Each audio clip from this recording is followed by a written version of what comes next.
Queridos amigos de la radio, como sabéis he estado firmando en la Feria de Madrid. Así que no puedes perderte mi libro La fe, la ética y los valores de los superhéroes.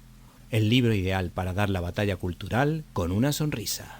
Fundación Edelvives patrocina este espacio cultural.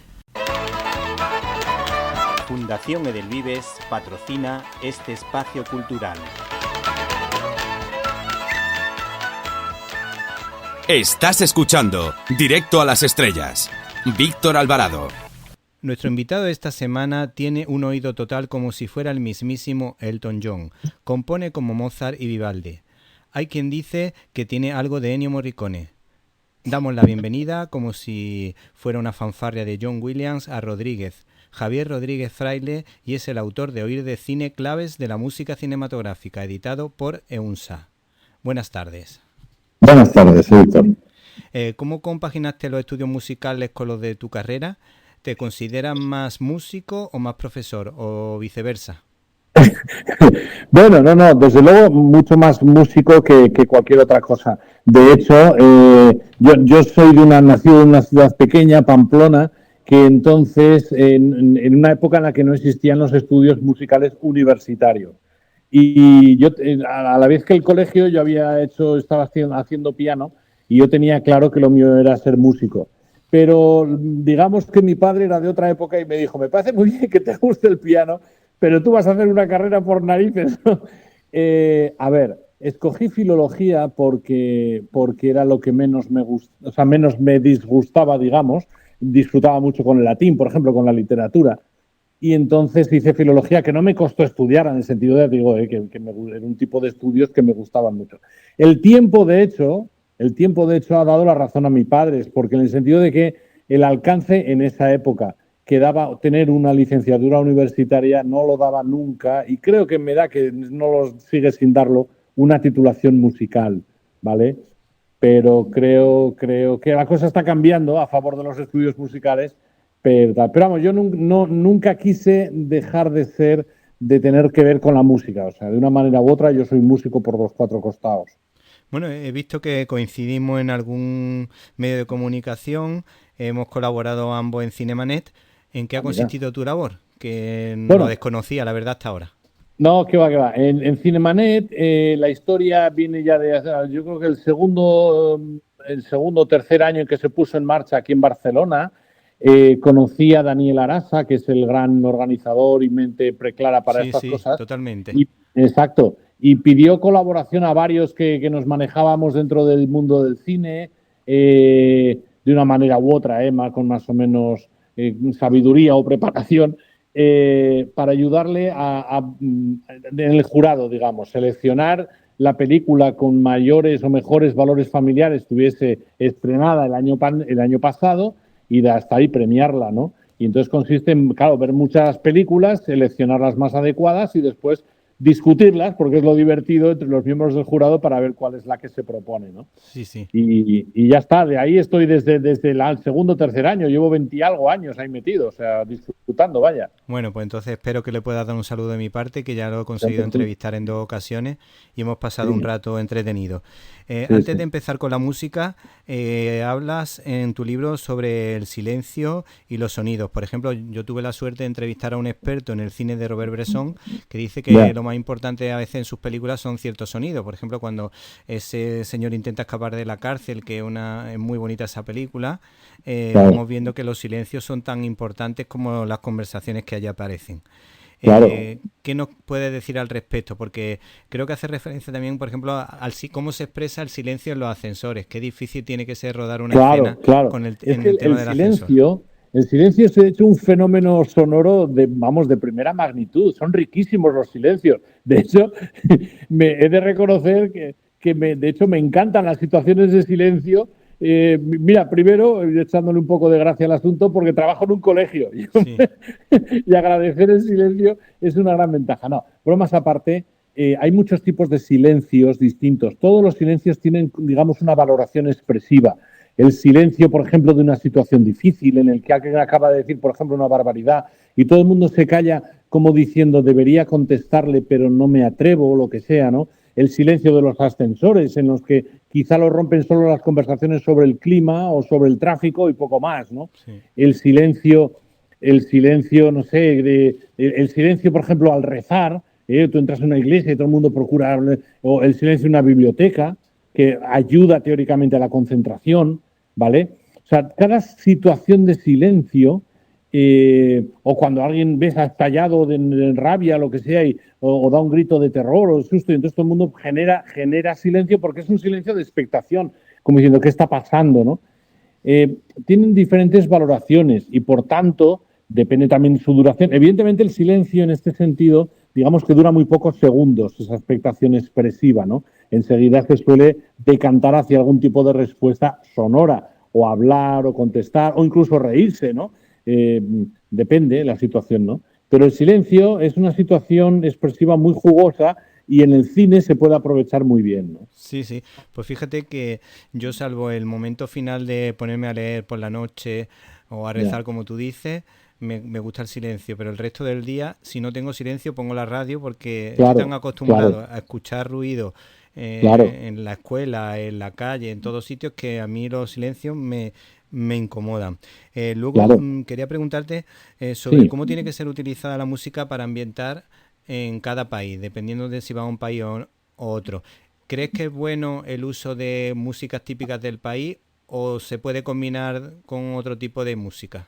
Sí. De hecho, o sea, a ver, lo de la ambientación es una de las, digamos, es una de las funciones o de los ejes de trabajo de la eficacia de la música en el cine o en el cine o ante la pantalla en general, ante cualquier imagen.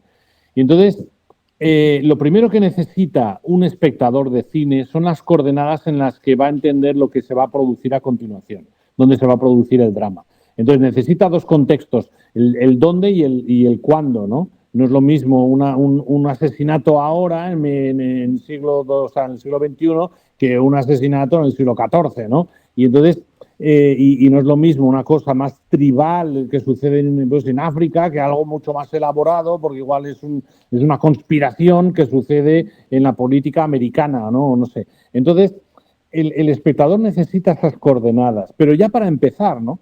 Y por eso, de hecho, los primeros fragmentos musicales de cualquier película son importantísimos por la repercusión que tienen en esto, ¿no? En la caracterización, o sea, en saber poner al espectador en el sitio exacto donde va a suceder la acción, ¿no? Entonces es normal recurrir a instrumentos o texturas propias cuando la zona, digamos, lo proporciona, ¿no? Claro, película que suceda en España, seguro que vamos a oír una guitarra española de fondo, aunque luego resulta que vas por la calle en España y es difícil oír una guitarra flamenca o clásica, ¿no? Otro ejemplo que pongo es el de una escena que sucede en una iglesia, pues seguro que oyes o un órgano o si es más tipo monasterio, oyes canto gregoriano. Y entonces digo, haz la prueba de entrar en cualquier iglesia o en cualquier monasterio actualmente a ver si oyes gregoriano o órgano, ¿no? Y verás que ninguna de las dos cosas, ¿no? Pero bueno, en el oído, en la cultura del espectador, ya está hecha esa asociación. Con lo cual, en el momento que tú le pongas el órgano o el gregoriano, él ya va a entender que se trata de un ambiente, un espacio religioso. Y por tanto ya tanto más fácil para entrar en escena, ¿no? Sí. Otra cosa que me viene así a la mente es el tema de los derechos de autor, porque nos volvemos locos con la música, derechos de autor, porque a veces encontramos una música del siglo XIX y por lo visto alguien hace un arreglo y ya tiene los derechos y entonces te saltan los derechos.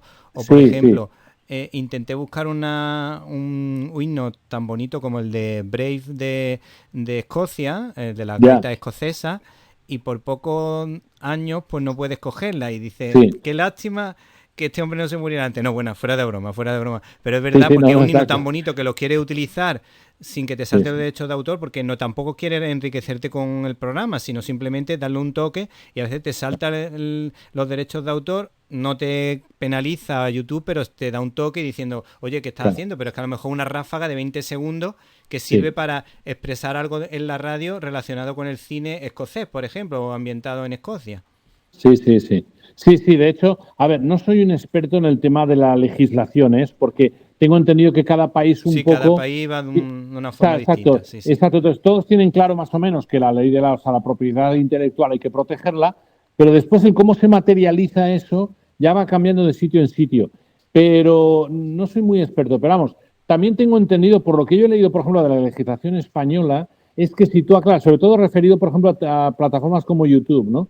Que si tú dejas claro que tú no piensas cobrar exactamente de esa música, no hay mucho problema. Y sobre todo cuando es interés, por ejemplo, pedagógico, o sea, educativo. En los colegios, por ejemplo, claro, para poder enseñar cosas de música y tal, nos hartamos de poner música todo el día. Sí, claro, pero perdona que te interrumpa. El otro día un peluquero de mi mujer, por contarte una anécdota, recibió una alerta de las GAE, que se acercó allí un señor de las GAE y le dijo: usted no puede tener la televisión puesta mientras están aquí sus clientes. Sí. Y decía: mire, si es que yo la televisión la tengo para mí, para ver la televisión y entretenerme un rato.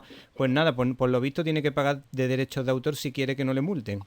Sí, no, es que todo lo que sea, efectivamente, el concepto de exhibición pública es un tema costoso. De hecho, aquí en Cataluña se hizo famosa una época, puede haber sido, hubo unos años, habrá casi 20 años. Sí, más o menos, 20, sí. En la que se presentaban agentes de la SGAE en bodas, por ejemplo. Iban a restaurantes donde se estaba celebrando una boda, claro, si el DJ de turno estaba poniendo canciones para que la gente bailara, se presentaba el tío allí a exigir un poco dónde estaba la autorización, ¿no? Para utilizar esas músicas. Y entonces con el caso chocante de que a veces el propio DJ decía: pues se acabó la música y por tanto la boda, imagínate, ¿no? El escándalo, ¿no? Sí, o sea, de hecho situaciones tensas porque luego, claro, el novio quería cascarle a la gente de la SGAE, ¿no? O sea, se han dado situaciones un poco tensas, ¿no? Sí. Pero bueno, entonces es triste, pero bueno, así estamos, ¿no? Entonces, es verdad que pues a la larga en todas las industrias, digamos, audiovisuales hay que tener un experto en derecho de reproducción y luego quizá tener a alguien que sepa hacer pequeños arreglos para que, digamos, quizá por modificar la música original puedas tener acceso a poner una versión un poco modificada, ¿no? Sí, bueno, ¿vale? Le podemos poner un toque reggaetón. Exacto. Y a lo mejor es fácil. No, de hecho, mira, es que hoy estaba comiendo con unos compañeros y ha salido el tema, no sé si... ¿Sabes que este fin de semana ha habido un concierto en el Vaticano?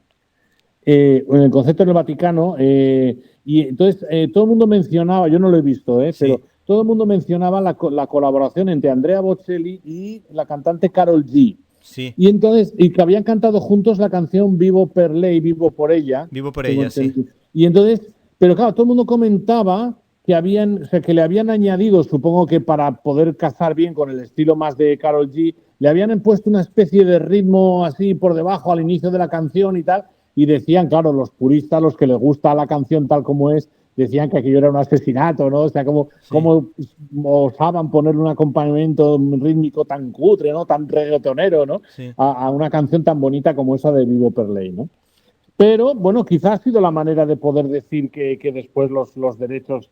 Claro, hay una versión, ¿no? Y entonces, si das los datos de la versión, pues ya creo que igual el problema se salva, ¿no? Sí, Pero de hecho... no lo sé, digo, no sé, porque cada caso está... Mi entorno laboral es muy distinto a esto. De hecho, es muy curioso que hacía años que no escuchaba el grupo Cranberries, que es bastante bueno, un grupo irlandés. Sí.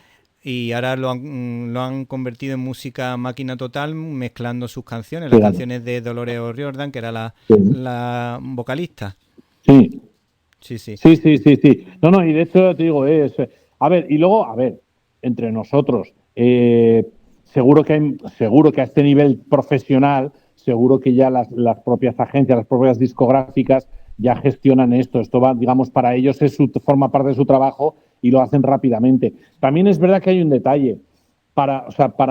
Si yo, por ejemplo, soy un artista y he creado una canción que hace 15 años tuvo mucha fama y ahora alguien me pide permiso para reeditarla, yo se lo daría súper gustoso, porque de esa manera mi canción tendría una segunda vida, ¿me entiendes? Sí. Y entonces a muchos ya les va bien, digamos, que les trabajen sus músicas y tal, y se las reediten o se las reversionen y cosas de estas, ¿no? Sí. ¿Vale? y como experto en música, ¿qué labor hacen exactamente los productores musicales en la discográfica? No sé si nos puede explicar algún detalle que conozcas. No, a ver, un productor realmente, de la misma manera que un productor en el cine es el señor que sabe elegir a las personas indispensables para crear el tipo de película que busca, o sea, el que tiene realmente en la mente un tipo de película es el productor. Por eso, de hecho, en los Oscars, quien recoge, en principio, el Oscar a la mejor película no es el director, sino el productor, porque es realmente el propietario de lo que hace. Entonces, de hecho, el productor ha sido el que ha escogido al director y a los actores principales, etcétera.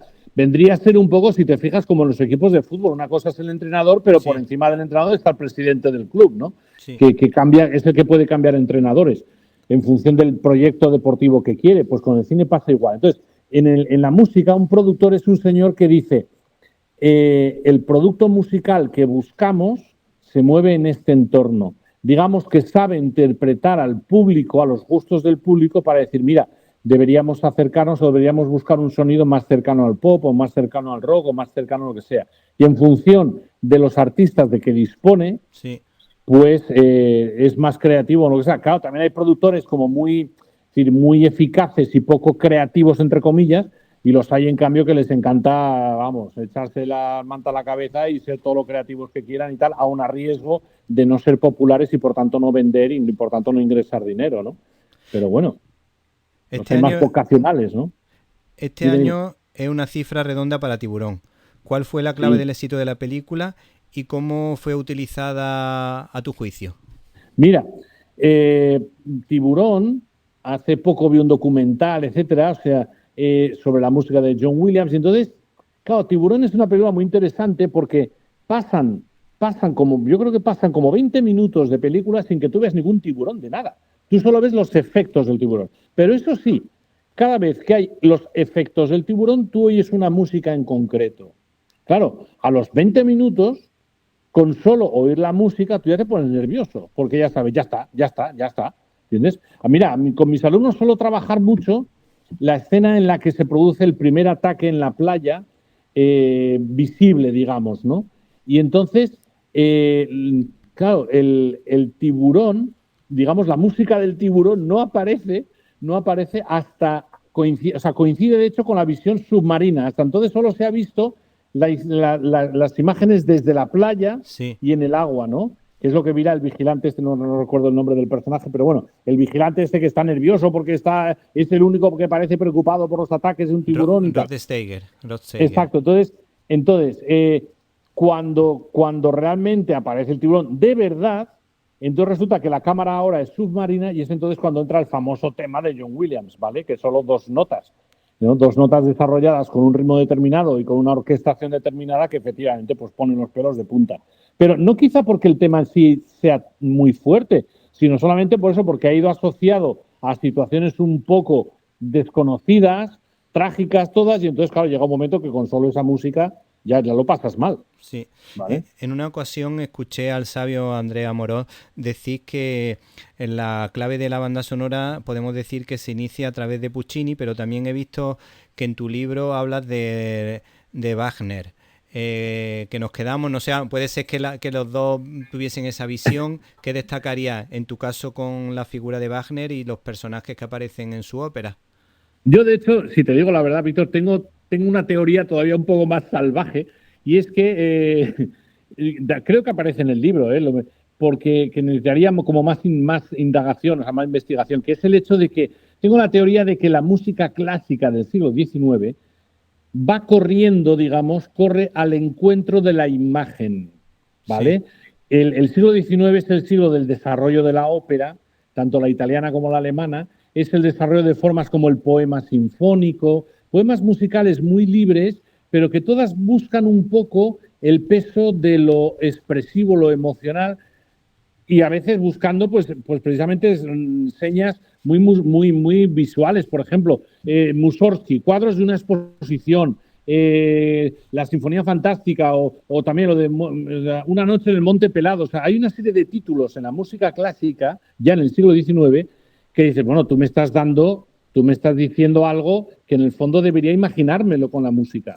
¿ves? O sea, digamos que corre a la búsqueda de la imagen de la música en el siglo XIX, ¿no? Entonces, Wagner, que era un compositor que creía en lo del fenómeno audiovisual global completo en el que se fundían todas las artes, digamos, entendió que la música, para sumergir al espectador en la ópera, tenía que ir llena de lo que se llamaba el leitmotiv, que no es un invento de Wagner, pero sí que fue de lo que lo desarrolló muchísimo, vaya, que es la idea de que cada personaje o cada escena o cada algo que tuviese que aportar algo al guión, digamos, a la narración, estuviese marcado, estuviese identificado por unas notas o por un ritmo o por un instrumento en el que sea, ¿no? Entonces, pronominaliza, es decir, le da a la música el carácter de llamada de algo, ¿no? De un personaje, lo que sea. Y eso ha dado lugar a los famosos, en la música de cine, a los famosos temas, ¿no? Si tú a alguien le dices que tararé Indiana Jones, o si le dices que tararé algo, no sé, pues mira, el otro día con los de Parque Jurásico, tarará, también, bueno, ¿qué tendrá que ver con los dinosaurios? No lo sé, pero lo cierto es que suena tan noble que hasta los dinosaurios te caen bien, ¿no? Sí, ¿vale? Sí. Y entonces Wagner creó todo un código de trabajo que después, cuando años después llegaron los compositores de cine, solo tuvieron que seguir un poco la estela, ¿vale? De hecho, mira, antes de que el cine fuera sonoro, el desarrollo del cine fue tan rápido que se empezó pidiendo, claro, al pianista que había en la sala de exposición de la película, se dice, oye, tío, toca algo, ¿no? Y entonces el tío se dedicó a hacer los fragmentos de música clásica que ya había oído para las imágenes que tuviesen algo que ver. Piensa, por ejemplo, el famoso preludio de la ópera esta de... ¿Cómo se llama esto? Ahora no me sale, hombre. ¿Te refieres a Wagner, las Valquirias? No. Guillermo Tell de Rossini. O sea, todos, ante esta música, todos vemos los caballos, ¿vale? Sí. Los vemos todos. Entonces, o sea, fíjate hasta qué punto esta música es concreta, o sea, te da las pistas de algo visual, no auditivo, ¿no? Pues entonces los músicos se dedicaron a cuartear, aquellos músicos, por necesidad, claro, se dedicaron a cuartear toda la música clásica que conocían para poder buscar lo que más se adecuaba a lo que transmitía la imagen, ¿vale? Efectivamente, cuando uno piensa, por ejemplo, lo que tú decías, la carga de Rossini, de Guillermo Tell, pues todo el mundo piensa en caballos de verdad. Claro. Luego, por ejemplo, otra de las claves de la banda sonora, por ejemplo, cuando uno escucha Star Wars, está claro cuando viene el lado bueno, que es... Claro. Sí, exacto. De hecho, sí. La época o sea, la época de John Williams se conoce como la recuperación del sinfonismo, porque la evolución de las bandas, el concepto de banda sonora tuvo sus momentos más altos, más fuertes. En la época dorada de Hollywood, años 40 y 50, tuvo un gran empuje. Luego, en la época de los 50 y 60, se reformó porque empezó a haber, claro, por un lado, el invento de la televisión. Y entonces se buscaron nuevas fórmulas de expresión. Entró el jazz en el cine, por ejemplo, y entonces empezaron a entrar agrupaciones musicales más pequeñas o diferentes o lo que sea. Y entonces es con John Williams, ya en los 70, cuando se recupera el sentido de la gran orquesta capaz de aglutinarlo todo, ¿no? Y por eso de eso tuvo ese tremendo triunfo, ¿no? Pero es porque en el fondo retoma un poco la visión clásica de lo que sería la música para la imagen, ¿no? Claro, por ejemplo, esa parte sería más amable, yo diría. Esa presentación que yo te he dicho de Star Wars sería como más italiana, ¿no? Y luego la de Darth Vader sería como más wagneriana. Chan, chan, chan, chan, charan, chan, charan. Sí, no, de hecho, hay que reconocerle a John Williams la capacidad de síntesis que hace de todos los géneros y anteriores. O sea, yo pude estar con varios compositores en Valencia, en unos congresos que se hacía con motivo de la Mostra de Valencia, y todos reconocían, ya te hablo ya de hace 20 años, todos reconocían que la versatilidad de John Williams le aparta de todos los demás. O sea, es un compositor capaz de hacer cualquier estilo de manera profesional. Sí, hay otro que también podemos destacar, que es Ennio Morricone, porque tiene como unos sabores distintos, unos matices distintos. Por ejemplo, Claro. introducir el silbido en las películas del oeste. Sí, Tenemos, sí, por sí, ejemplo, el uso de instrumentos así más exóticos para la misión, que es sí, muy bella. sí, O, sí. por ejemplo, en Los Intocables de Lyonnais utilizó así la fanfarria o algo parecido así para expresar la épica, que podía tener algún parecido con John Williams. Sí, sí. No, de hecho, en Ennio Morricone pasan varias cosas que lo hacen, o sea, lo hacen genial, o sea, un maestro único, ¿no? Por un lado, la libertad que le dio Sergio Leone a la hora de hacer las bandas sonoras de los primeros western estos italianos, o que mal llamados, digamos, spaghetti western, ahora quieren, digamos, intentar reducir el uso de esa palabra, ¿no? Pero bueno, bien. Total que cuando se encontraron, habían sido compañeros, Leone y Morricone habían sido compañeros de colegio, y cuando se encontraron años más tarde y se enteraron de que uno era compositor y el otro era director de cine, Sergio Leone le encargó la música de la película western que quería hacer. Y entonces Morricone hizo algo muy parecido a lo que se estaba haciendo en Estados Unidos. Canciones muy melódicas, para un tipo de western muy clásico, muy John Wayne. Sí. Y Sergio Leone, no, yo no busco esto, yo busco algo más creativo. Entonces Morricone dijo, pues mira, porque es que lo mío es estar haciendo música de improvisación. Y de hecho Morricone tiene muchísima música con un equipo de compositores que llamaban Nova Consonanza o no sé qué, ¿no? Que buscaban siempre improvisar, etcétera, ¿no? Y entonces fue cuando Morricone pensó, pues en eso, en la sublimación de sonidos, etcétera, y ambientes propios del oeste, convirtiéndolos en sonidos, ¿no?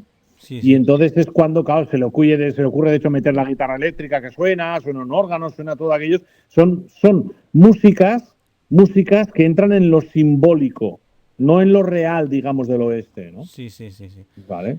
Sí, luego también incluso me ha llamado la atención que le pide experimentos a tus alumnos y les dices que escuchen, por ejemplo, la banda sonora de El planeta de los simios con imágenes y con los ojos cerrados. ¿Eso por qué lo haces? Sí, sí, no, claro. Hombre, porque mira, hay una experiencia. Recuerda que mi libro, de hecho, más que a mis alumnos, porque mis alumnos, claro, está escrito para mucho adulto con el que he estado hablando durante varios años y estoy Sí, respondiéndoles preguntas, ¿no? Entonces, hay una cosa clara, mira, nadie paga, bueno, cuando digo nadie ya nos entendemos que muy poquita gente pagaría la entrada de un concierto para oír música de este estilo moderna, dodecafónica, etcétera, etcétera, sin tonalidad, etcétera. El concierto en el que un señor aporrea un piano con los codos o con los pies o lo que sea, sin ningún tipo de estructura, etcétera, etcétera, ¿entiendes, no? Lo que sea. Nadie quiere pasarse una hora y media escuchando música, digamos, para los oídos desagradable. Nadie quiere eso. Salvo que fueras por algún motivo, fueras crítico o tuvieses que estudiar ese fenómeno musical, ¿de acuerdo? Bien. También es verdad que esa música no se hace en sí para ser escuchada en un concierto, sino como es pura experimentación sonora, con lo cual el tipo de público es distinto. Pero bueno, bien. Entonces, claro, nadie paga eso, pero si resulta que esa música es el complemento de unas imágenes determinadas y más en una película futurista donde resulta que unos señores unos astronautas acaban en un planeta desconocido, parecido a la Tierra, pero que está dominado por monos, y solo al final caes a la cuenta de todo, digamos, pues claro, lo cierto es que esa textura rítmica, sonora, extraña, con instrumentos de percusión y tal, que se aparta de hecho de apoyarse en los violines, historias o frases hechas, etcétera, se aparta de todo eso, entonces resulta que ahí te sienta bien. ¿Vale? De hecho, mira, pongo por ejemplo mucho en Jurassic Park. Todo sí, el mundo recuerda, pues hombre, el tema bonito, cuando los dos investigadores, estos, la primera, ven ahí ven los dinosaurios y entonces empieza ahí el tema, tiriri, tiriri, tiriri, tiriri, qué bonito, que no sé qué y tal. Sí, pues claro, eso te es agradable de escuchar fuera de la sala de cine. Y sin embargo, hay un momento que refiere, creo que es cuando están intentando meter un dinosaurio en una jaula, está lloviendo, es oscuro, etcétera, etcétera, y entonces es todo peligroso, o sea, te lo ponen de forma peligrosa, aunque tú al bicho no lo ves en ningún momento. Bueno, pues eso lleva un acompañamiento de música rara, arrítmica, atonal, incluso pues más apoyada en sintetizadores que en instrumentos clásicos. Y entonces, claro, ves, tú esa música la escuchas fuera de la película y dices, vaya música más fea, esto es de John Williams, vaya cosa más fea. Sí, claro, escuchada así sí que es fea, pero era la música que necesitaba esa escena exactamente. Claro. ¿Vale? Y ya para finalizar, Sí, esta es la definitiva, como diría Ángel Garó. sí, Por ejemplo, vemos que Francis Ford Coppola en Apocalipsis Now utiliza la canción de la de las Valquirias, que era la que me sí, refería antes, para el ataque al principio de la película, que es la única parte que me gusta a mí de Apocalipsis Now, porque a mí me gusta El Padrino de Coppola, ya, pero de Apocalipsis Now me gusta el principio, los primeros 20 minutos, las conversaciones sí, del general y los ataques con el helicóptero. Y luego también hace referencia a un corto de Pixar, que también sí, utiliza la música clásica en relación a Mozart, me sí. parece. ¿Cómo debe ser utilizada la música clásica en el cine? Ya con eso terminamos. No, a ver, menciono ese corto porque me parece una obra maestra de una profesión que está poco desconocida. Normalmente asociamos la música de cine a un compositor, que es lo normal, es lo normal. Pero en muchas ocasiones interviene un señor al que llamamos supervisor musical. El supervisor musical es el que se encarga de seleccionar y gestionar los derechos de los que hablábamos antes y Sí, gestionar los derechos cuando se trata de añadir música existente a la preexistente a la película. Por ejemplo, a veces pasa que ahí se sucede una escena en una discoteca, ¿vale? Pues hay que buscar una música que vaya correspondiente a una discoteca, ¿no? Entonces, quizá no se le va a pedir al compositor que escriba algo tan diegético como es la música de una discoteca, que además va a ser apenas unos segundos, ¿no? Entonces, lo lógico no es pedírselo al compositor, o sí, vete a saber en función de la razón que sea, ¿no? Pero entonces es el supervisor el que dice, pues mira, conozco una música. Claro, un buen supervisor musical es un señor que se supone que tiene un conocimiento de la música, o sea, tiene una discoteca en su cabeza espectacular, porque conoce estilos, géneros, épocas, etcétera, a lo bestia. Entonces, sabe encontrar la música adecuada. En el caso del corto este de Pixar, de Jack Jack Ataka, a mí me gusta, me parece magistral porque las tres fases expresivas que tiene ese corto sí. resulta que están reflejadas magistralmente con música de Mozart, que es justo lo que menciona la canguro del bebé al principio. Dice, uy, le voy a poner música de Mozart a bebé porque así desarrollará sus capacidades y tal. Uy, si a mí me hubieran puesto música de Mozart cuando era pequeño y tal. Y entonces vemos a la canguro, a Cari, poner el CD. Y entonces empezamos a oír la marcha turca. Entonces entendemos esa música, esa marcha turca, como música diegética, porque de hecho está sonando en ese momento, ¿no? Sí. Pero de repente la música cambia creo que es la pequeña serenata nocturna, el último movimiento, cuando el bebé empieza a hacer cosas un poco raras. Y hay un momento que no desvelaré para que no, hay un momento Sí. trágico, que para que el público lo vea tal, ¿no? Hay un momento trágico en que de hecho salta a un momento, al dies irae de la misa de Requiem de Mozart, ¿no? O sea que solo Mozart fue capaz, según el supervisor musical, de levantar los tres niveles de expresión que hay en ese corto, ¿no? Por eso, de hecho, me parece muy bien que Pixar, de hecho, añadiera el nombre de Mozart al final. Wolfgang Amadeus Mozart aparece en los créditos del corto, ¿no? ¿Vale? Bueno, pues si te Entonces, parece. dime. No, sí, termina. No, era esto, ¿no? Que la música, saber meter bien música no es solo cuestión del compositor, sino también de este señor de supervisor, ¿no? Que si sabe colocarlo bien, pues es capaz de convertir dotar de una carga expresiva espectacular a músicas que precedan la película. Mira, hay un ejemplo que también, no sé si recuerdas, creo que es la película Un Mundo Perfecto, creo que fue la primera película dirigida por Clint Eastwood, el actor Sí. es Kevin Costner, que habla de un expresidiario, no sé qué, que huye, está huyendo y tal, ¿no? Sí, el Y del entonces hay truco un trato. momento, ¿eh? Del truco trato era la Sí, historia. hay un momento que él entra en una granja, en una casa, que viven un matrimonio mayor, creo, y les dice, y les dice, y pone un disco con un tocadiscos, ¿no? Y les dice, cuando acabe la canción os pegaré un tiro. Claro, tú asocias en ese momento, estás asociando el drama a lo que dure la canción. Entonces estás como muy pendiente de esa canción solo por lo que va a pasar cuando acabe la canción. Entonces, tu manera de escuchar esa canción cambia. Ya no es un hilo musical que está sonando de fondo, ¿vale? Sino que estás viendo que la canción avanza y que en algún momento se va a acabar porque al final les va a pegar un tiro. Sí, entonces, sí. ¿ves? O sea, esa audición convierte a esa canción en un material expresivo que no tenía la canción en su original, claro. Bueno, pues despedimos el programa para que no quede demasiado trágico. Primero con la música de Sin Perdón creada por Clint Eastwood, que es una banda sonora Hombre, preciosa, y con el sí. himno de la alegría para que acabe esto con una sonrisa para nuestros oyentes. Porque nos ha encantado tu libro, Oír de Cine, claves de la música cinematográfica, editado por EUNSA, un libro de Javier Rodríguez Fraile. Muchísimas gracias. Nada, a vosotros.